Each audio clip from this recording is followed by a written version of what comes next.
Greetings everyone. My name is Mangele Mbapane and I live in the Mbuzini district in Swaziland.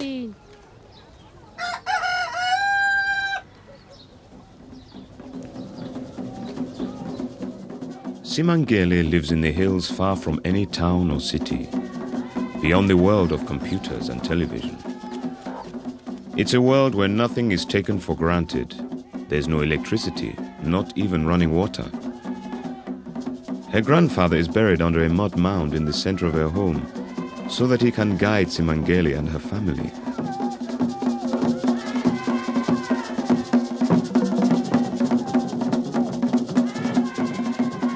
African people honor the wisdom of their family members who have died, and many sick people come here for guidance from the dead.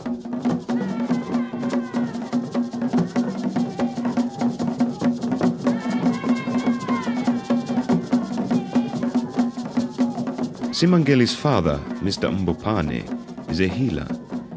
His way of healing has been passed down from ancient times.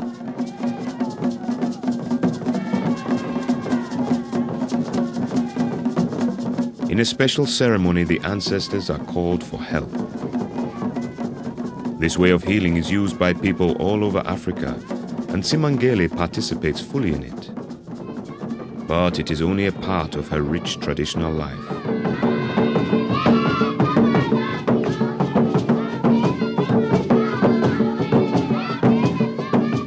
I have one father, I have 14 mothers and more than 73 brothers and sisters. If I add my father's grandchildren, I don't know how many of us there are living here together.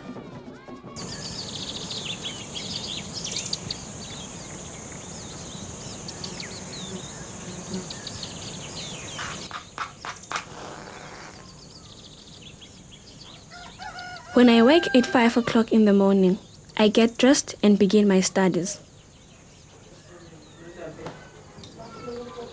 When I'm finished my homework, I clean the room which I share with one of my older sisters.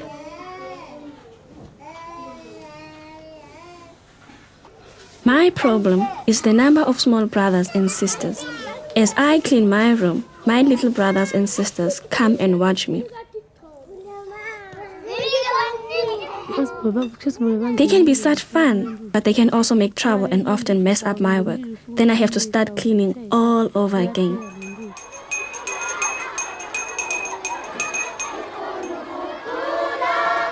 My school is just over the hill from where I live.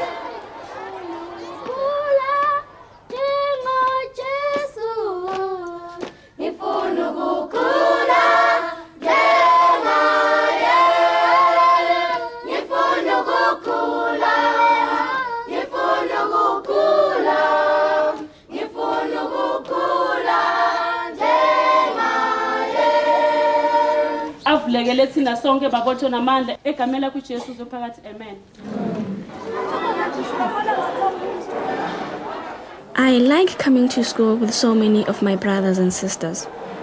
Once we had a class that was completely filled with my father's children.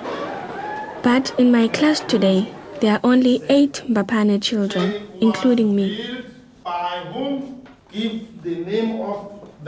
Today in the history lesson, we are learning about the great inventions. Graham Bell invent a telephone. How many of you have you ever used a telephone? Have you ever phoned somebody? Yeah? I have never spoken on a telephone. My father says that if we do, we will leave our traditional way of life and stop beating the drums.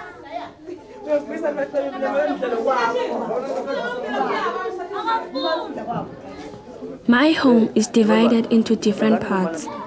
My older brothers live in a section separate from my sisters and the younger children. My mothers and my father live in their own building. We all help with housework, especially looking after my small brothers and sisters. The really small ones are fine because we can tie them on our backs to keep them out of trouble. It's the toddlers that need the most attention. The bigger girls like me help to prepare the food. We take white maize and crush it into a powder. My mother number 9 helps me. It's easy if you let the rhythm work for you.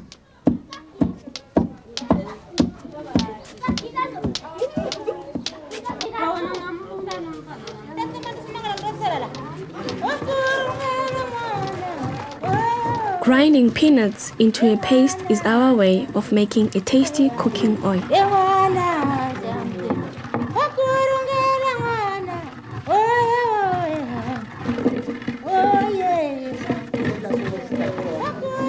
Having so many mothers in one family is very comforting. If I have a problem and my mother is not present, I go to any one of my other mothers and she will assist me. She will help me. We all cook in a single cooking hut. Each mother, along with her eldest unmarried daughter, prepares food for her particular family. Our main food is made of the maize flour I have ground, which is then cooked into a porridge. Then we add vegetables.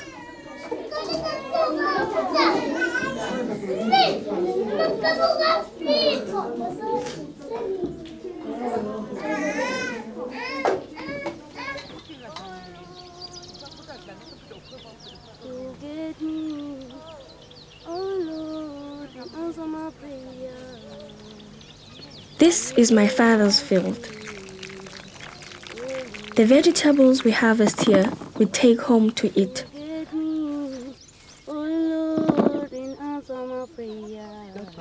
I enjoy coming here with my own mother because it is my only time to be alone with her without all the other children. It can be hard work, but it is special for me to be together with my mother like this.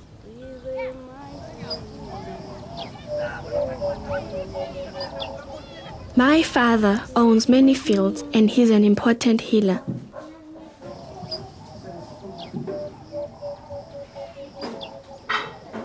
Everybody who comes to see him must kneel before him as a sign of respect.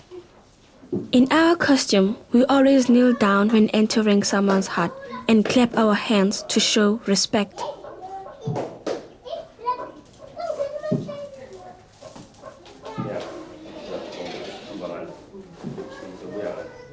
Before my father begins his work, he puts on his clothes and beads. Everything he wears has some meaning for healing.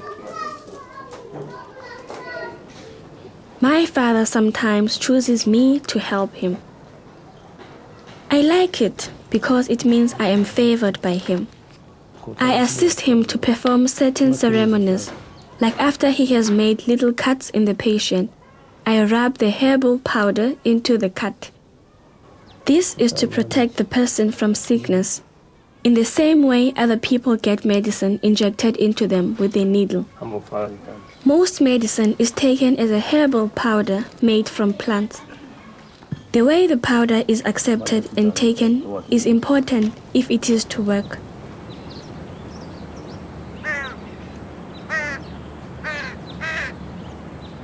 There are always young people who come to learn healing from my father.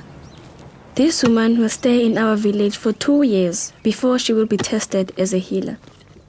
She and I are looking for wild roots and herbs. This one is to cure someone who has a sore stomach. That one will bring a fever down.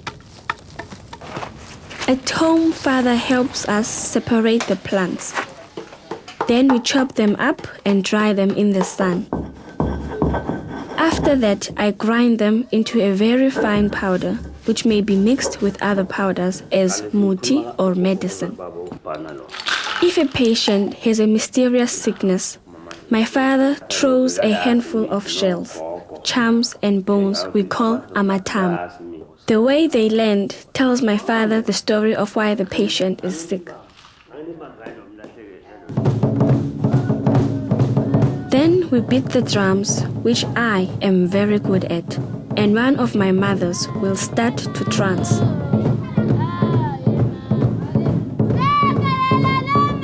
The ancestor guide will talk through her, and she can become a snake, an owl, or some other animal. My father reads her actions carefully, which tells him what medicine the patient needs.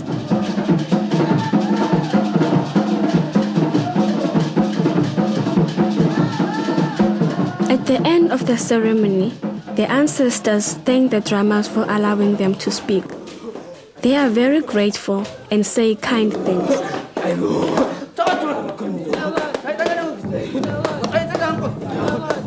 I don't want to be a healer one day, because you have to put mud in your hair. But if one is called by the ancestors who come to you in a dream, then you have to respond by becoming a healer. We are a Christian family, and I know how people can be called to become priests. It's the same with healing. If you don't follow what your ancestors are saying, you can become sick.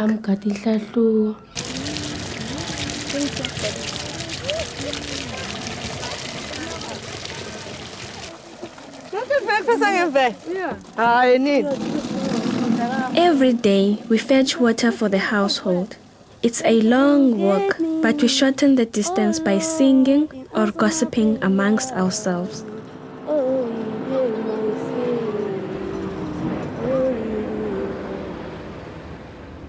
Look at me, oh Lord, and answer my prayer.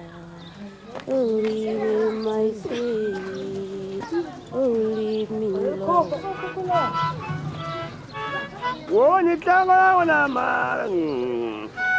Today, Father thanks us for our work.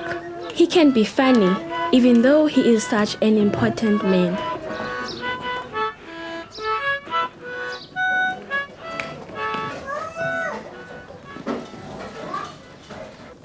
Everyone is always busy preparing or making something for the family. This mother is weaving a grass mat for our cooking hut.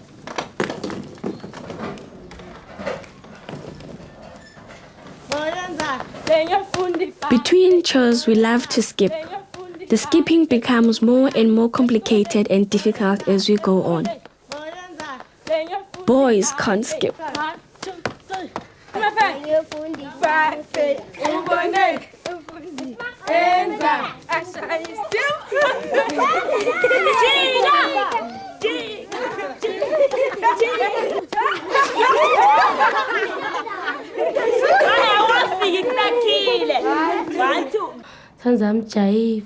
I would like to work for television one day, even though I have never seen it. My friends tell me there's a lot of dancing. I want to go to the city and dance for television. That's my dream.